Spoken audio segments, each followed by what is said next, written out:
Assalomu alaykum, hurmatli kuzatuvchilar. Ushbu video darsligimizda yana bir arab tiliga oid testni tahlil qilamiz.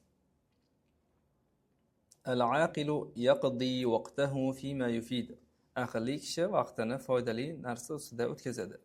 A'ribil kalimata yaqdi. Mana shu gapimizdagi yaqdi kalimasini i'roblang. Yaqdi kalimasi fe'l. Buni o'tgan zamondagi holati qado. Qado yaqdi illatli fe'l. Xo'p, fe'limizni i'roblayotganimizda doimgidek oldiga qaraymiz. Fe'limizni oldida nasb va jazm qiluvchi harflar kelmagan bo'lsa, bu fe'limizning i'robi marfu', raf i'robi bilan i'roblanadi.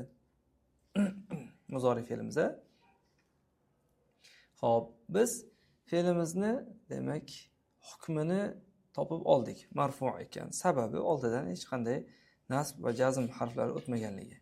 Endi buning hujjati kerak bizga. Marfu' ekanligini qani alomati? Alomati oxirida mana yaqdi, aslida yaqdiyu bo'lish kerak edi. Ammo yoy illatli harf bo'lganligi uchun zammani ko'tara olmaydi. Shu e'tibordan o'sha zamma taqdirga o'tkaziladi. Shu e'tibordan nima bo'ladi? Alamatu raf'ihi ad-damma al-muqaddara.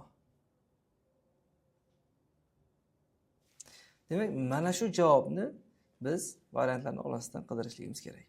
Birinchi variantimizda marfu'un va alamatu raf'ihi ad-dammatul muqaddara topildi. Ammo oxirida lissiqil degan qo'shimcha gapimiz ham bor ekan. Xo'p, uni keyin yana bahs qilamiz. Yana shunga o'xshash variant bormi desa, B variantimiz mansub olmaymiz. C variantimiz mansub boshlangan, buni ham olmaymiz. D variantimiz ham marfu' va alamat rafi ad-dammatul muqaddara. Bu ham xuddi shunday oxiridagi litta'azzur.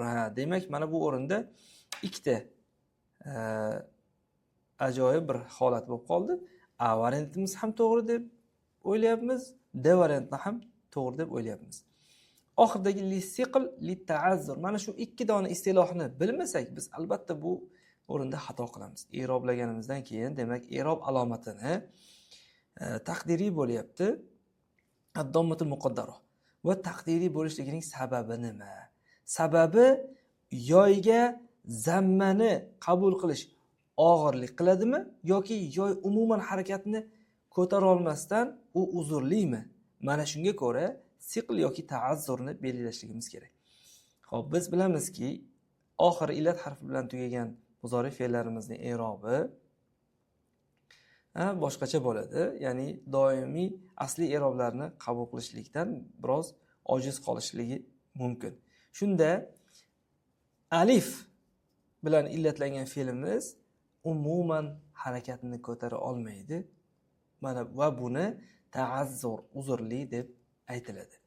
Vov bilan yoy harflari fatha harakatini ko'tara oladi, ammo kasra va domma harakatlarini ko'tara olmaydi. Buning sababi og'irlik qilganligi uchun. Lissiql. Demak, mana shundan kelib chiqib aytamizki, bizda to'g'ri javobimiz A varianti bo'ladi. D variantimiz xato. As-siql, al-siql degan kalima e'tiboridan, ya'ni yoyga zammani ko'tarishlik og'ir bo'lganligi uchun